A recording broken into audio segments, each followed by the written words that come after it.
Hail and welcome. I'm the NPC and this is my first review.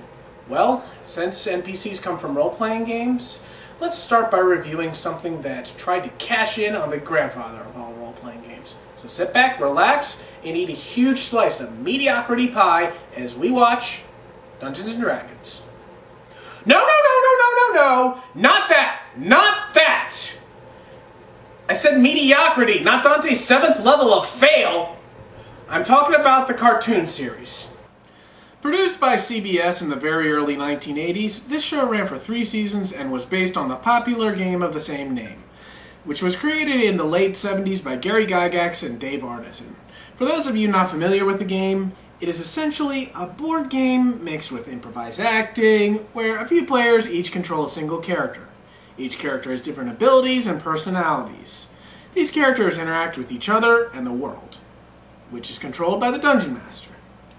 The game was not only popular amongst the nerd crowd, but also served as one of the biggest influences in gaming, becoming the grandfather of several fantasy video games, including both the Ultima and Warcraft series. Let's see how long it takes before this cheesy ripoff decides to completely abandon its source material, and I'm forced to cut in on behalf of the entire role-playing community. Hey, look! The Dungeons and Dragons ride! Well, that didn't take very long now, did it? It went from pencil and paper role-playing game to Mr. Toad's Wild Ride in how long? By the way, I love the little trademark logo. Hey, we don't want some mediocre knockoffs cheapening the franchise. Wait. So, how does this ride hook into a fantasy world? Wow, neat! Give me a break. I don't like this! Whoa! What's happening? Whoa! Where are we? And now I get to start on my barrage of questions that need answers that never get one. Trust me, there's a lot. Topping off the list, what the hell just happened? Were they taking drugs? Were they hypnotized? Is that part of the ride? Did they fall into a wormhole? What? Why hasn't anybody else fallen through? And how did the guy who built the ride not notice the dimensional rift? Where are we? Excellent question, disembodied non-specific voice. Where are you guys? Well, being Dungeons & Dragons, they actually had access to several worlds. Faerun, Greyhawk, Blackmoor, worlds that were well fleshed out and known. However, they decided to go with their own worlds. And what did they decide to call this world? A thematic inconsistency? Right. I honestly can't tell if that's lazy or if they just don't care. Can you imagine if other shows did the same thing? Transformers! From the far-off planet comes the heroic robot who battles the evil other robot in order to get stuff. Alright, look. Let's give the show a chance and watch the first episode and see if they give some sort of explanation to all the crap that's going on.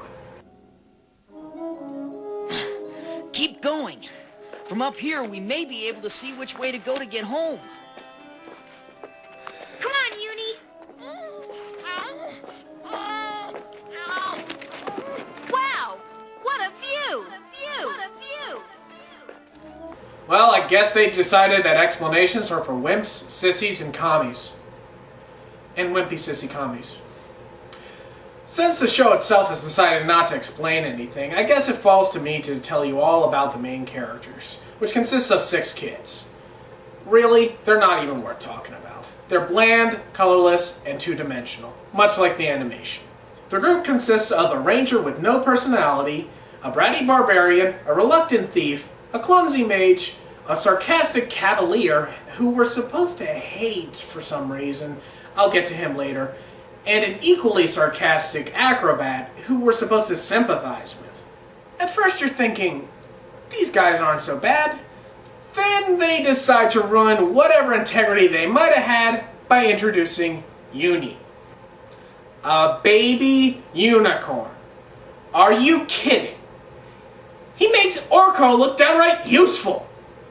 Although the character was a sickening display of a market tool, it was made worse by the fact that it was voiced by Frank Welker.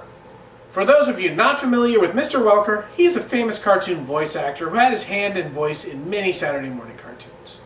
During the 80s and 90s, it seemed almost a tradition to make a cartoon with a full cast and then add on an annoying mascot voiced by Welker. Hey, if it was annoying and could be sold as a plush toy, he'd voice it. Now, to be fair, he did a whole lot of voices, and not all of them were horrible. But really, none of them ever added anything to the show. At best, they were bland, and at worst, they started getting annoying.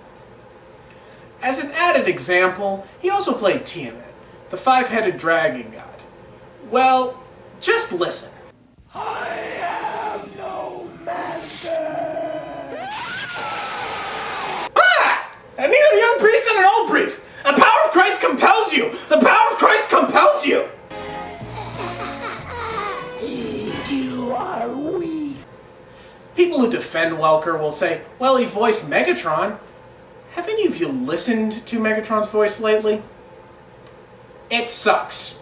That rocket fuel is the last resource we need to defeat the Autobots. Seriously, I dare you guys to actually find a voice done by Frank Welker that actually added something to the show. Get you next time, Gadget. Next time. Touche, Welker. And finally, Dungeon Master. He's God. He could fix everything if he wanted to, but he doesn't want to. Description over. Jeez, what a cast. None of these characters are remotely worthwhile. Who could they possibly add that would make this show worth watching? Tiamat, you have met your master.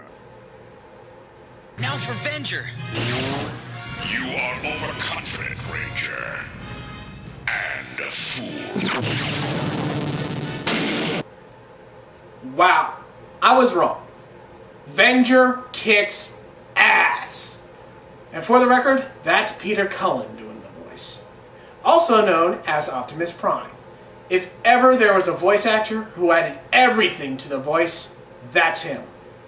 Congratulations, Pete. You managed to salvage this show.